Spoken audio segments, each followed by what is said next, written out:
Hello,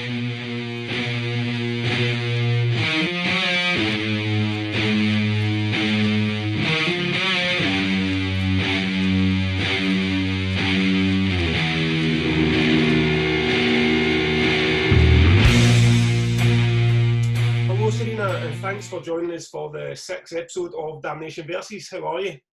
I'm okay, thank you. How are you? I'm okay. First off, I want to say thank you very much for coming and doing this. Now, you must have the shittiest 24 hours since starting in a band. So, how's it been? Where are things at the moment? Well, we've left Holy War Records due to the allegations of rape and sexual assault made against Alex Fitzpatrick, the owner. And everything else is completely up in the air. So our album was due to come out in 3 weeks' time. We don't know what's going to happen yet. We're sort of talking to a few different people and seeing what we can do, what we can salvage, you know, all those sorts of things, but everything is completely up in the air at the moment. So I can imagine we had arranged to do this chat a couple of days back on the basis of you mentioning gender balancing and lineups, and kindly mentioning that Damnation had done well for having women artists at the festival. And I was picking up my daughter from school, and when I'd mentioned you were coming on, somebody said, "Oh, well, that would be interesting now, considering all that's happened." And I knew nothing about it. So I've kind of, the past 24 hours, maybe a wee bit of a crash course in Holy Road Records and what that meant and who was involved. And for the listeners who, like me, don't know an awful lot about Holy Road Records, as you say, it was allegations of serious sexual assault have come out against the founder and owner, and it's the record company that you guys and the likes of Rollo Tomasi, Ithaca, and a bunch of other great bands, Palm Reader, are involved in. So when did these allegations first come to light to you, and what have you done over the last, well, I take it you must have slept at some point, but other than that, what have you done over the last 24 hours? We found out the same time the public did. So I found out through someone else notifying me on Instagram about this post that had been made with all the allegations detailed and the victims' stories in there. So we were completely in the dark before ever, you know, it came into the public's attention. And then we have basically, you know, just been, I'm not normally on my phone a lot. I'm quite phone avoidant. Right. And I have been glued to it for the last 24 hours because, yeah, it's like, you know, there's just so much to think about and to consider, and we're just sort of all really devastated as a band to hear that someone could be capable of that kind of behaviour. Of course, I mean, it would take the rug from under any band, but given that you guys are set to release a new record and the machine that goes along with that and everything you've been building towards, so you put out the initial post that was pretty much right, we've just been made aware. And then you had the night to sort of sleep in it, and then it was discussions last night, and then you made the decision today to part ways with Holy Road. I basically haven't slept. Right. That's not that surprising, to be honest, but okay. Yeah, so I haven't slept, and I was up. Pardon? Sorry, that was obviously, so you made the decision today about the departure? We made the decision really late last night, sort of, you know, 3 a.m, and decided to make it public this morning at a more sociable time. But we sort of, you know, we were going back and forth and sort of basically just trying to understand what our options are in terms of, like, you know, the new album and what's possibly going to happen with it, and, you know. Yeah, I noticed there was a few folk who'd mentioned on the various posts about pre-ordering and their money, or not the money's a great factor on this, but people don't want that money to go to Holy Road being the point, not the 10 quid or whatever it is. Do you have any answers yet? Is this still too early for you to know? I mean, you only just left the label a few hours ago. We don't have any answers at all.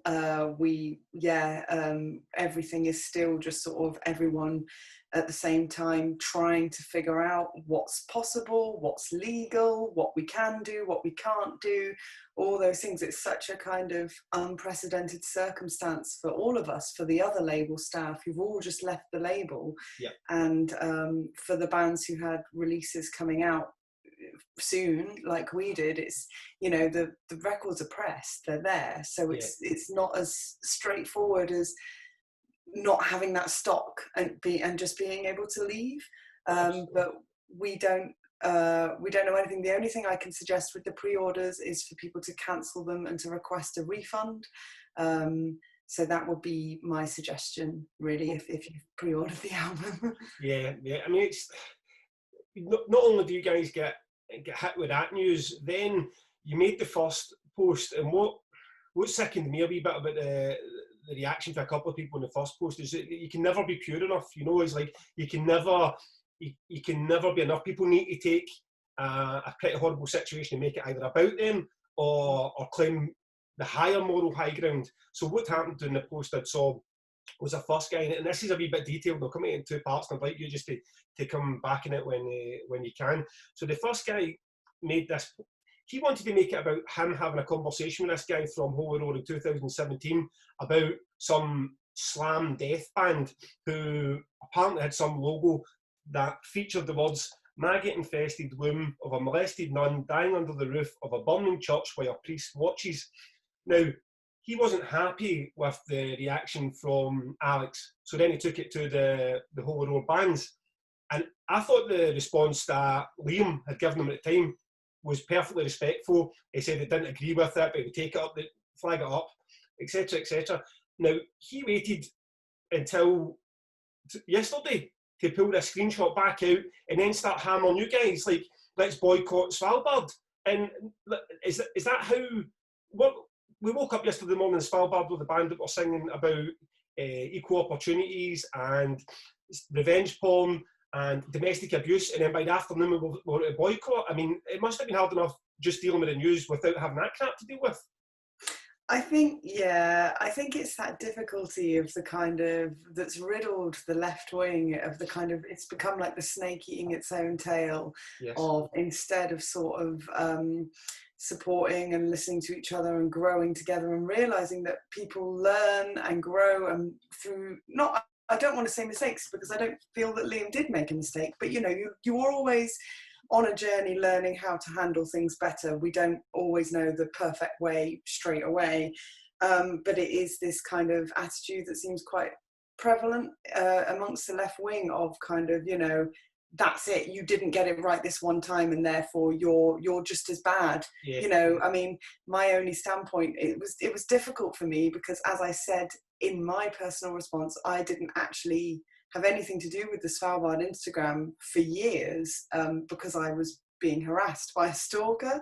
And I had one response to my claim, sort of saying, "Oh well, ignorance is bliss," and that's not good enough. Exactly. And that's point two of how sickened I was with that whole, these two guys coming in and making that about them and their petty grudges and how anyone makes a mistake. And again, I don't think it was a mistake here. What exactly?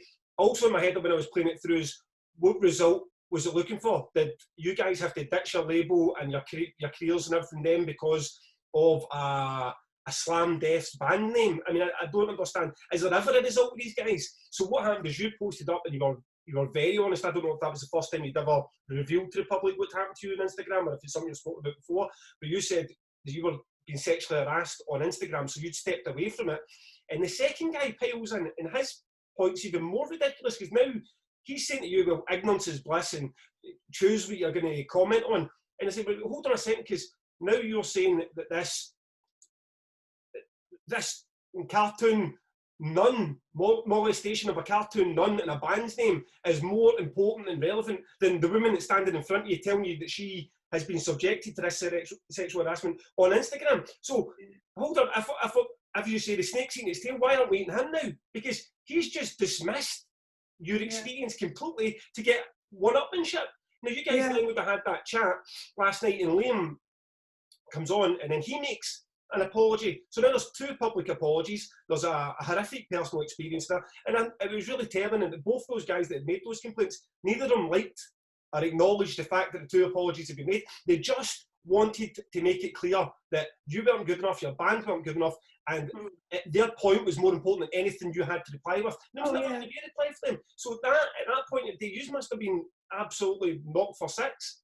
I mean, I wrote out a really quite strongly worded response to the person who replied to my explanation of why I didn't use, I mean, I still don't really use the band Instagram, you know, and they responded saying ignorance was bliss and implying that I'd just simply chosen to ignore the message. And I did actually write out another response to that saying, you know, how can you say that I was advised by a counsellor following the arrest of my stalker to stop using the banned Instagram, because that was a point of contact for him, because the banned Instagram has to stay public. It wasn't like my personal social media where I made it all private and made myself harder to get in touch with.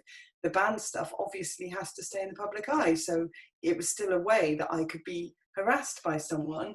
And I'm there trying to explain that, and they're saying that I was being ignorant, or they're saying that I was, you know, choosing to ignore these messages that I wasn't even aware of. Like, I don't know, yeah, I felt the same way of kind of like, it should be like you're in a position, not only is this all came to light, it's entirely sensitive. Everyone is now seeing it through the lens of the allegations now, not what was made 2017 up to 2017.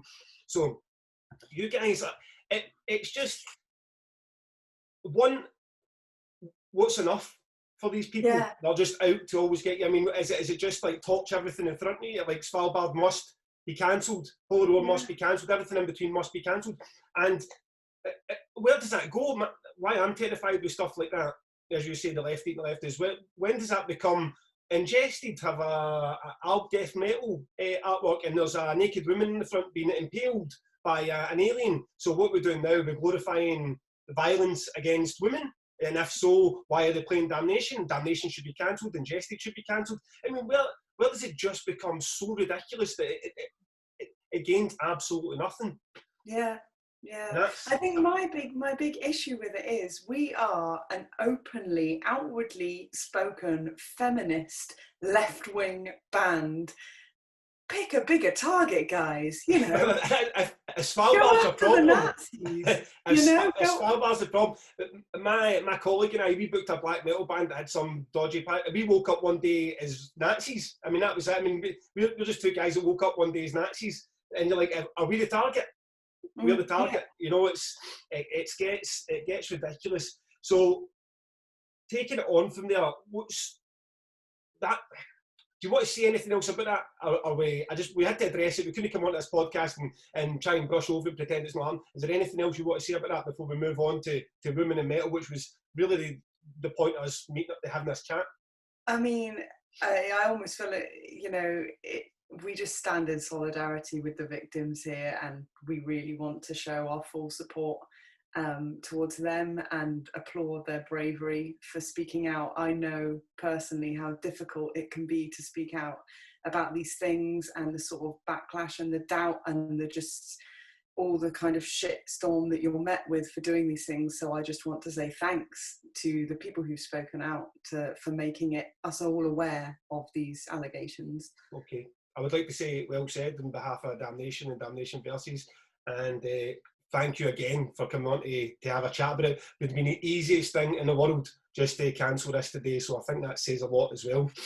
So, moving on to another sensitive subject, women in metal. Now, this came about because what happened is you'd seen the Leeds and Reading lineup, and it's the usual. There's just not a lot of women involved, especially in a scene where there is actually quite a lot of women to choose from in bands. So it's not quite like the metal where it is a slightly more difficult, although I'm not saying it's impossible either. And you'd put up a thread making the case, and in the final post you mentioned 4 festivals that you felt done unforced gender balancing, as you put it, and it was Roadburn, Up Tangent, 2000 Trees and Ourselves, which I was a wee bit conflicted about, because one, it's lovely to, especially on Twitter, I hate Twitter, so to receive any praise on Twitter is a is a joy, is a real joy. But secondly, I don't feel like I or Damnation had done anything to merit it. I've never booked a band because a woman's been in the band, and I've never booked a band because a woman's not been in the band. So it just struck me as, oh, that we must be doing something else. So let's have a chat about it. How do you see the scene at the moment, and the tours and the metal bills, and what can we do better, especially in my behalf as a promoter? What can I do better? Well, what you've actually just said about, you don't book a band because they've got a woman in, and you won't book a band because they've not got a woman in, that's exactly the kind of attitude I'm looking for, of just booking based on music and based on, a lineup that fits really well together. I think one of my main issues is you can really tell when you're being asked to play a festival because you're a woman, and, to make up the women on the lineup. And it will always be a lineup with a load of other ladies in bands where the music doesn't fit at all. And like, obviously it's great. I want as much female representation on stages as possible, but not if it's, a rock and roll band and then us and then a thrash band and then or like an indie band, and you've just lumped them all on the same stage together because they're all women and you feel that it makes your festival look better. I think it's very obvious when festivals and bookers are doing it like that. There's this kind of cynical virtue signaling element, but that's why I kind of say, look at festivals like Damnation, whereas you look at a Damnation lineup and it always makes sense. Like, it's varied, but there's a theme and there's like, a lot there, that there's one person who's going to like all those different bands and stuff like that. It's never like there's a headliner and you kind of go, oh, why are they playing that festival? It always makes sense musically, and that should be the predominant thing of a music festival, for the bands to complement each other. So yeah, like and that's why I kind of listed you guys and Arctangent and Roadburn, because you do feature a lot of women in your lineups, but it never feels like it's been forced. It never feels, you just sort of go, hey, these are great bands who happen to have women in, which is, absolutely. I've done a wee bit of research as well as my whole row research. It took me a few hours. I've done a wee bit of research into the bands that we'd had, and some of them caught me out, because I didn't even realise there was a woman in that band when I was going back through the lineup. But the year you played was particularly heavy, still not 50-50, because I've got a 50 book most of the women bands available, but there was a lot of the bands that played, just to give the listeners an idea of the lineup you played alongside, was Julie Christmas, who was with Cult of Luna, Employed to Serve, Oceans of Slumber, Electric Wizard, Venom Prison, Darker, Sinistro and Crow. So that was a great year for Damnation, and the bands that were available. And we can get into a wee bit later the bands I'd love to have and just I've never managed to get. Then also the bands that just feature women that I would never have because they're terrible. But then I can say the same about Freedom Call. I'm not going to have them, and they're all guys. So when did you see the culture change, in the sense that when did you start to feel that promoters wanted your band on because they could tick a box? When things like the 50-50 pledge really came into motion, which was, this pledge about all festivals should have 50-50 gender representation and they even gave it, by 2020 or something like that it was. And this was a couple of years ago.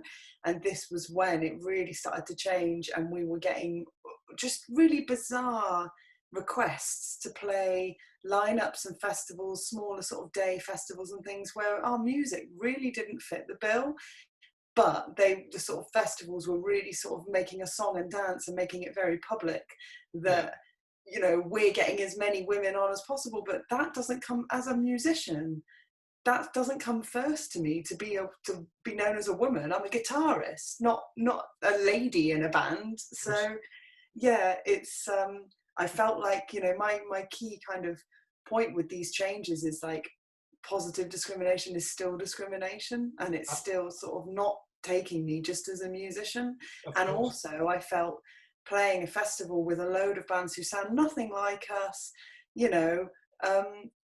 what good's it going to do? We're not going to be playing to the right people. We're not going to be playing to people who may be interested in heavy music. So it's kind of like, I don't want to say it sounds really harsh, but it's a bit of a waste of everyone's time Well, to do. it is as simple as that. You're probably too polite for this podcast, actually, because that's exactly, as a waste of everyone's time. Did you find yourself in a situation that you found out by the time you'd taken the stage, like you accepted offers and you played events and you thought, shit, this was not for us? Yeah, quite a few times. Yeah, there's been a few where I sort of haven't looked too much into the lineups. This would have been like, I don't know, maybe 4 years ago, before we started being a bit more selective with what we played and getting better opportunities to play great festivals and stuff. But you'd turn up and, you know, you'd be watching the bands and it would be an indie band. And obviously they're great at what they do and stuff, but it's like, it's really musically jarring.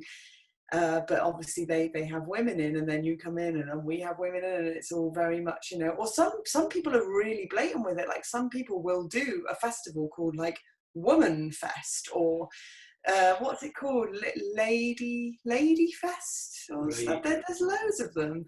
Right. And the main selling point is that it's all ladies, and I do, you know, I appreciate, again, I think the intention comes from a good place of wanting to give women the platform and the opportunities that are harder to come by for them.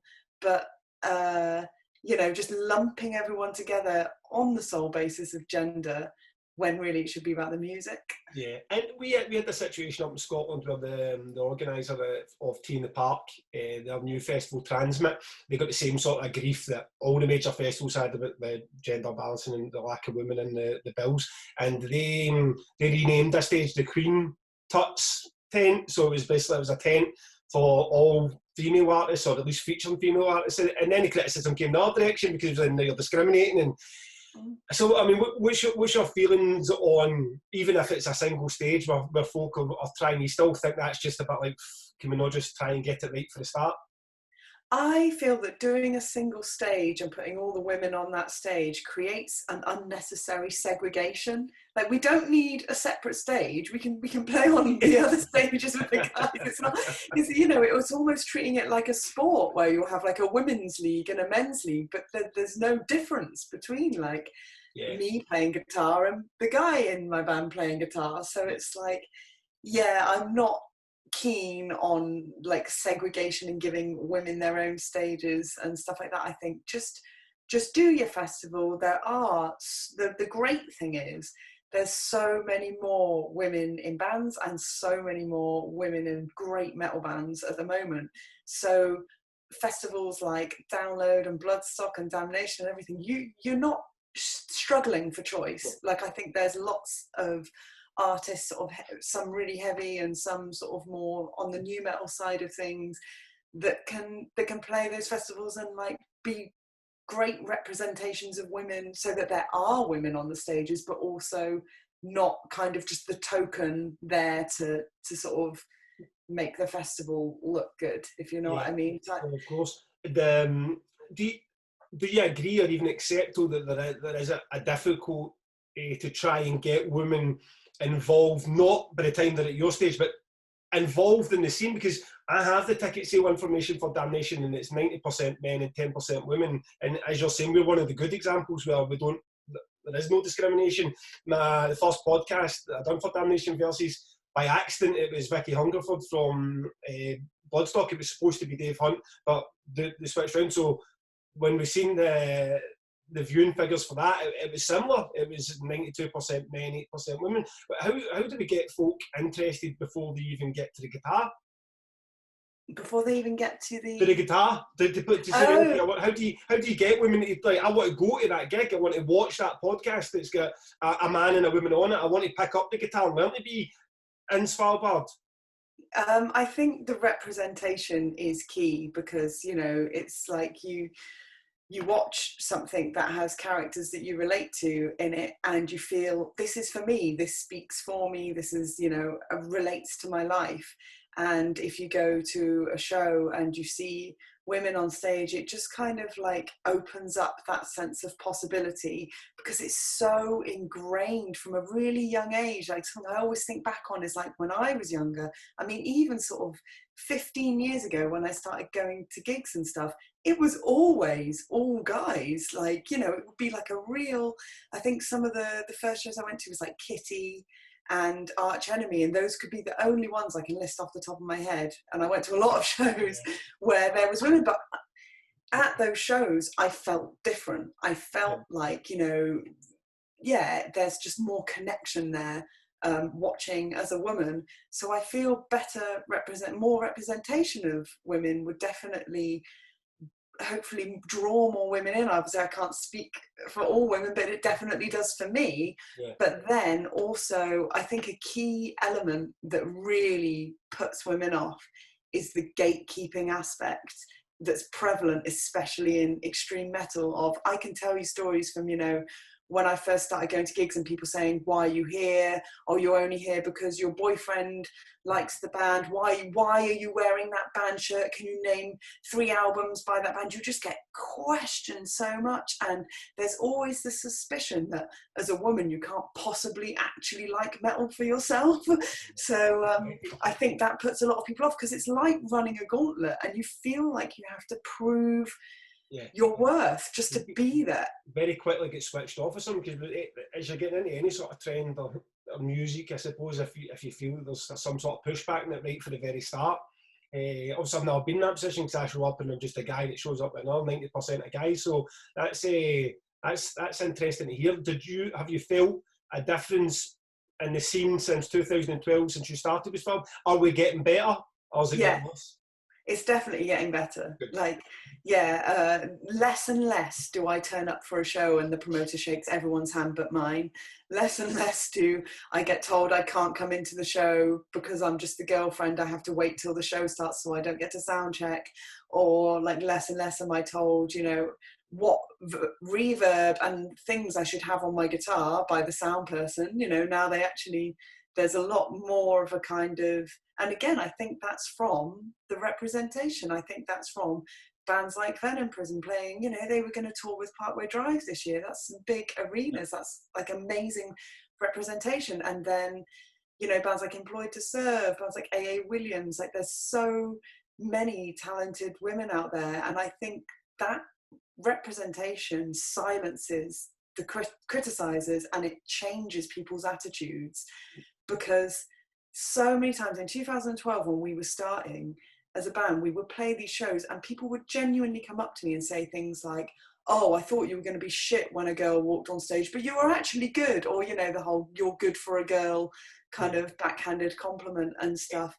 It sounds so alien to me, because it honestly sounds like you're quoting the 1970s or the 1960s. Like, it sounds so backwards. I mean, and I've never experienced that. I've never been in a band, never mind being in a band as a woman, but it's just, I mean, by 2012, I mean, I'd been into promoting since 2005, and thankfully I'd never even experienced someone that was part of Damnation saying that to someone else, to be like, I mean, how backwards are you? In terms of how are we as a culture in the UK, I mean, you've toured Europe, how is it elsewhere? Is there places you go and it's worse, places you go and it's better? It's really hard to say, because there's been some bad experiences in Europe, and then there's been bad experiences in the UK. There's been good experiences in the UK and great experiences in Europe. In general, overall, I would say it is better in Europe, in countries like Germany and Scandinavia and things, where, I don't know, there just seems to be a slightly different attitude, just sort of, you know, you take it as it is and you enjoy the music and stuff, and there seems to be less. You literally feel the difference sometimes. You walk into a room, say you're getting there for sound check, carrying your guitar, carrying your amp, and you feel the people look at you, you feel the heads raise, you know, and they're like, oh, what are they doing here? It's like, you know, it's so weird. It's as if, you know, a lion has just walked into the room or something. But yeah, like, it is sort of hard to weigh up, but I would generally, do you know, another thing that's been a really interesting factor is the attitudes I get met with at shows and festivals depend on who we're playing with. Right. So we've played, because there is sort of a hardcore element to our sound, we've played a few, like we've toured with some hardcore bands, we've played some hardcore all-dayers and stuff, and those tend to be the worst. Like Really? those, yeah, they tend to be the ones where you get like the guys coming up and making really patronizing comments. Or like last year we toured with Comeback Kid, and someone came up to me and said, oh, the only reason your band was on, I didn't like your band, and the only reason you're on the bill is because you've got a girl in and it's fashionable to have a girl in a band. Still getting it. I mean, it's not like Walls of Jericho don't exist and I'm absolutely huge in that scene. Yeah, It's not like that yeah. scene that there's no women in it. It seems it's taking me off my flow a wee bit because you keep mentioning these things. You're hearing like, gee, this really happened. Does the people still do this? Please tell me that's just idiot fans and you don't experience this backstage too from bands. I don't then just ruin my day. For the most part, backstage with bands normally is fine. There have been a few sort of weird comments and whatnot, and a few creepy guys. Well, creepy guys for sure. But the bands are slightly better, but it's not perfect backstage either. There's still a long way to go. Yeah. Band. Oh, sorry, carry on. Okay, but I'll interrupt you then. In terms of the treatment of you as a female artist, have you experienced it being favourable, and because you're a woman? And if that's the case, is that just as insulting? I have had a lot of people come up to me and say, girls, I love that you're a woman, and I love that you're a woman doing this. And, you know, they don't buy a record, and I think I sort of get the impression maybe that, you know, that they're not that interested in the music, but they liked seeing a woman on the stage. Okay. Yeah, so that's been an interesting one, and I'm still not sure how I feel about it, because obviously I understand, as I just said before, the importance of representation, and I don't want to then sort of frown on someone saying they love that, you know, a woman loved seeing a woman up there, because that might then inspire them to pick up a guitar and things. But at the same time, sometimes it feels like, again, it's just putting my gender before anything sex else. back into it. You're like, I'm playing a goddamn guitar. It's like, just. In terms of promoters, have you found that you've went places and someone's went, okay, well, you're the sport band, but there's a woman in the band, so you can have the shower, or anything like that? And again, is that one where you're a bit like, Jesus, it doesn't matter? There have been a few where, like, people at venues have offered to carry all my gear and stuff like that, because, you know, I obviously can't lift my own amp and stuff like that. I would take advantage of that anyway. Well, yeah, I'm fine with that. When they're there. I mean, everyone knows loading is the worst thing in the world. So if anyone wants to offer to carry, I mean, that's the thing. They don't offer it for the guys, but they offer it for me. And like, as much as I can sort of go, okay, that's a little bit patronising, but I'll take the help because it's nice. I'm absolutely knackered. Just came out of van. I would love someone to carry these flight cases. No, I can completely understand.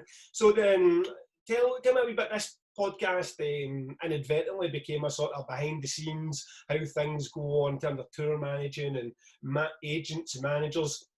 How was the setup with Svalbard? Do you guys have a tour manager, an agent, a manager, or is it a bit of a DIY outfit? We have a booking agent, and he's fantastic. We've only sort of... Hayden Britland? Yes, it is, Hayden. I'm chasing him to come on this podcast. He's dodging me. He's dodging me every time. But before I'm done with this, I will be speaking to Hayden Britland. So, sorry, carry on. Yes, you need to get him on because he is absolutely fantastic. I can't speak highly enough of Hayden. So he does our booking for us. And since it's been sort of like a couple of... Because he saw us at Arc Tangent 2016, I want to say, and we sort of started a working relationship then. So it's been a few years, and since we've been working with Hayden, the shows have been so much better, and also the attitudes at those shows have been better. When we were a DIY band, it was a bit harder, and that was when we were getting sort of lumped on bills where musically we didn't make sense, or playing with one really bad one. I can think of two of the worst experiences as a woman in metal, if you playing on stages, if you want to hear them. Desperately want to hear. we played a festival in Germany, and I had to stop the show because someone was taking upskirt photos of me. From where, the pit? Yeah, so it was one of those shows where there was like a sort of quite a slow stage, and then there was no barrier or anything, and they were there, and at first I just thought they sort of had their phone, you know, hanging out in their hand for a bit, whatever, maybe they were like on a call to someone letting them listen to it, and then I realised they were actually like trying to put their phone between my legs and take photos. And that, just to be clear, this was a scumbag fan. This wasn't like a member of crew or security. Oh yeah, this was a fan. This was someone in the audience. But again, this was like a sort of hardcore punk sort of festival that we played. And again, we were smaller. We weren't like the headline band, so I don't think they really were a Svalbard fan. But just there to be creeps, basically. Yeah. But to be fair, the security were really good, and they kicked him out, and he's been banned from the venue ever since and stuff. So they did really take it seriously. So that was really good. And then the other one was we played a show in Swansea, and this was when we were really starting out. I mean, it was a show in Swansea to like 10 people, and I bent over afterwards to put my pedals away, and someone grabbed my ass from the crowd. So I can't even laugh, because that'll be the bit somebody clips, and then it'll be me as if I'm laughing about a sexual assault. So that is that's grim. It's grim. And what happened in that situation? My bandmates got involved and stuck up for me, and yeah, the guy had to leave basically. Good in that situation. So you've got an excellent agent that's helped things out. We have an Hayden on board. Tour manager, who does the job for the band when you're out the road? It's actually Liam, the guitar player in Svalbard. So he does all the organisational logistics stuff. He even still does most of the driving. We've only just recently gotten into the luxury of bringing someone else along to do a bit of the driving. How she found that? Is that a job you learned on the go, or is it something I had a wee bit of experience of beforehand? Liam was in the band Burning Skies. Right. I don't know if you remember them, and I think he sort of did a lot of their, tour managing as well. So he likes to sort of be on both sides of the coin. He'll play in the band, but he'll also do a lot of the tour managing and the logistics stuff. So he's really experienced and really great at all that stuff. Like, he's really sort of been instrumental in, because I didn't have that much touring experience before I was in Svalbard. Right. So getting to be in a band with someone like Liam was really helpful. And before Hayden, because you guys, so you show up in saying sort of 2012, within a relatively short period of time, saying about 2014, 15, 16, you got yourselves onto some fantastic shows. I mean, including mine, if I can be indulgent. But you were on Temples, which was obviously a decent festival in your neck of the woods. Then you played Damnation, as you say. You were playing. I was with Hayden the day just before he went in to see you. I think you guys were playing Up Tangent as a headline band on like Explosions in the Sky or something incredible. And I went to see those guys, and Hayden went in to see you guys and came out and told me I'd missed out. So I remember that night quite well. What was I asking her? So you got those slots. How did that come about? Because somebody must have been doing the legwork, or was just word of mouth, or how did you get yourselves in the likes of Temples, Up Tangent, Damnation? With Temples, Liam had a sort of working relationship with the person who booked Temples. Francis Mace, yeah. I'm not going to say any more. I've had too much drama for one day. I'm not doing Temples as well. But Liam had already had like a sort of a working relationship. He used to actually drive some of the tours that Francis booked and whatnot. Okay. And Francis, to be fair, he just took a punt on us. We were a small band, it was really, I remember feeling really intimidated playing a festival like that so early in our career as a band. It was definitely the biggest thing we'd done at the time, but he just took a punt and went, okay, yeah, sure. I think we had like 1 7-inch out at the time. And then it went really well, and he invited us back to play the following year. And I must say, like, playing those Temple shows, I think as soon as you have your name on a lineup like that and a festival like that, which did have amazing lineups, people sort of pay attention a bit more, and you know, it kind of legitimizes your presence as a band a bit more. Yeah. So they were definitely playing those temple shows was instrumental in us getting other shows, I guess. Yeah, pushing it. I mean, I don't recall actually how the booking for 2016 became available. For probably me booked you, but I don't remember how that came about. Hayden for a while was sort of unofficially just helping us out, wasn't he?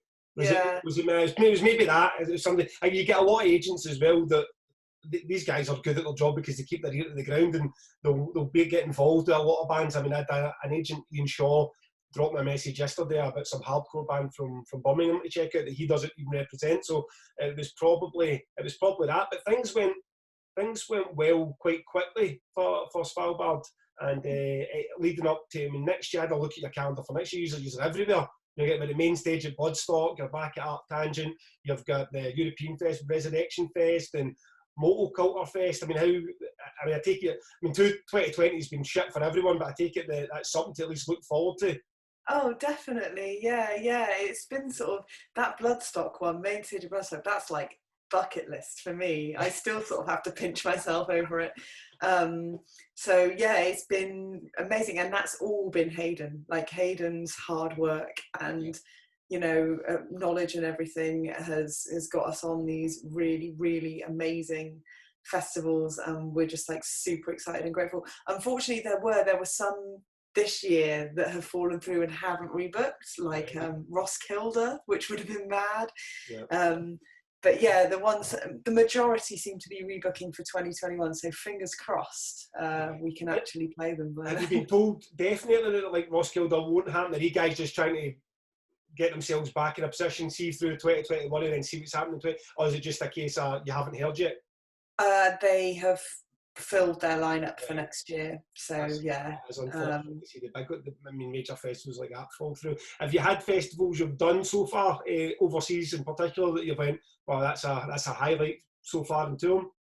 Oh, I'm gonna have to think on this one, because we've done a lot overseas. We've toured more in Europe, and actually wait, I can think of one straight away. We did After Hours in Tokyo last year. Tokyo. And they put us on after Explosions in the Sky. A change of pace, at least. Yeah, I guess. I mean, but that was almost surreal. It was so good. It was another one of those ones, like the lineup was ridiculous. It was like Mono, Explosions in the Sky, Envy, and us, Boris, like just all the great bands. And the atmosphere was amazing. The venue was like super. I mean, that was just, I still can't even believe we actually got to do that. What sort of crowd was that? Was that a major festival, small? What sort of capacity are we talking? I think it was basically a huge kind of building that had 3 stages. I think I would hazard a guess at about 5,000. Really? So it was big, like definitely the biggest indoor thing we've played. And how did you feel that the reaction was? Did folk know who you were and enjoy it, or people didn't know who you were, and then that's even more pleasing because you're winning over new fans? There was actually fans there. There was actually people that knew the songs already, and like the whole sort of, as far as the eye could see, was people like, you know, air drumming or like, you know, punching along in time to the songs. And afterwards, Kimi, who runs the record label Tokyo Jupiter, who released our record over in Japan, was showing me like his Japanese Twitter account, and it was just like hundreds of tweets about us. So I think it was maybe like, you know, 40% people who seem to already be aware of us and know some of the songs, and then 60% like people just seem to be won over. I mean, I don't want to blow my own trumpet, but like, it went really well. Great, delighted to hear it. And so coming up next for you guys, you need to get the record out. You've obviously got hurdles to overcome with that. Then you guys have got a tour planned with the Ocean in January next year. You know more about what's happening with the pandemic than I do, or the next expert but what's the feeling at the minute? Are you making provisions that it might not happen, or are you just crossing your fingers, or what? There are provisions in place for it to happen in June if it doesn't happen in January. So it's basically like, hopefully it will go ahead, it will be able to go ahead in January, but if it doesn't, there is, you know, the whole tour can still happen in June. So we've got two options really, and it just depends on how everything unfolds. I mean, it's a pretty incredible lineup. The Ocean, PG Lost. I don't know Hypnotised, but I'll check them out, and then you guys. And I think that one's come up to Glasgow as well. So I'd be delighted to blag a guest list off Hayden for that. Oh, definitely, yes. Right, before, listen, again, thank you so much for that. I don't want to drag it. I know you've had a long 24 hours, but I'm going to chuck some names at you of bands that I would tear their arm off to come and play Damnation next year or the year after, that feature women, and you can chuck some back, or any that you think I've missed off, all right? So, here's the bands that I like. Brutus, Baroness, Code Orange, Chelsea Wolf, Blood Ceremony, Emma Ruffrundo. I would love Julie Christmas to come back and do Battle of Mice or a solo set. That would be absolutely great. A. Williams, Wills in the Floor. So I'll tell you what, I'll give you three, because I don't want to be diplomatic, giving them all back. What's three of your favourites you'd like to see make their Damnation debuts next year? Oh Christ! Okay, this is hard because this is on the spot stuff. This is hard because I'm actually like, my favourite styles of music is like power metal and things. So like, okay, here's the bands that I won't book. Okay, Epica, Delane, Dawn, Leaves Eyes, In This Moment, or Butcher Babies. And I also noted that Lacuna Coil's a question mark, because Lacuna Coil could maybe get away with in the main stage, but no, I mean, come on, we know that power metal's not welcome at Damnation, and it has nothing to do with gender. So yeah. Because like I really rate bands like Unleash the Archers, but yeah, they are power metal, right. So maybe not the best bet. I would thoroughly agree with you on Baroness, A.A. Williams, basically all Emma Ruth Rundle, all the bands you listed there. Yeah. Julie Christmas. When we played Damnation, I actually was working for Terrorizer at the same time, and I interviewed Julie Christmas, and I was like so starstruck. It was amazing.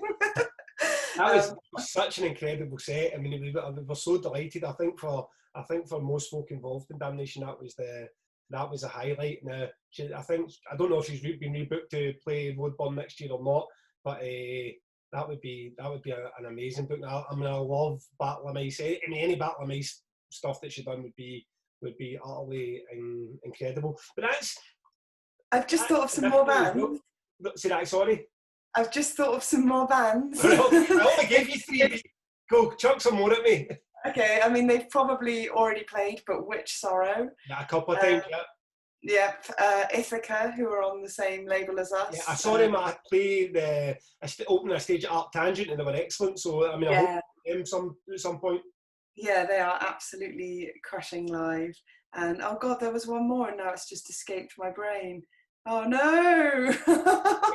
What I'm going to do, this might be one of these bands, because I want to give folk an idea. These are not all the bands featuring women that we've booked to play Damnation, but I think 90% of them. So I'll read out the list.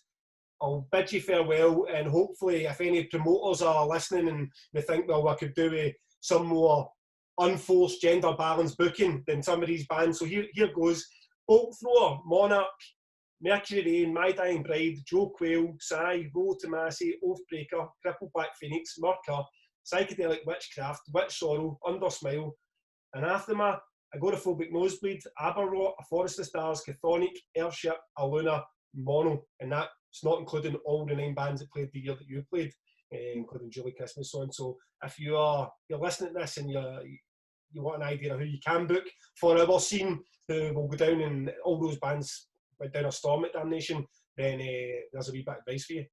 Yeah. Oh God, I saw Anathema in March at the Palladium show, and honestly, it was one of the best shows I've ever been to. It was so good. They are so good. Right, okay, is there anything else you want to add? It's been a pleasure speaking to you again, thank you. Is there anything else you want to say to round this off? Oh, thank you for having me, and thank you for giving me the opportunity to talk about being a woman in metal and representation of us at festivals. Okay. And again, thank you for you know, being a great festival that represents women, but not in a forced way. I appreciate you saying that. There's only a matter of time before Svalbard and Damnation cross paths again. So thank you, Serena. Speak soon, okay? Okay, bye.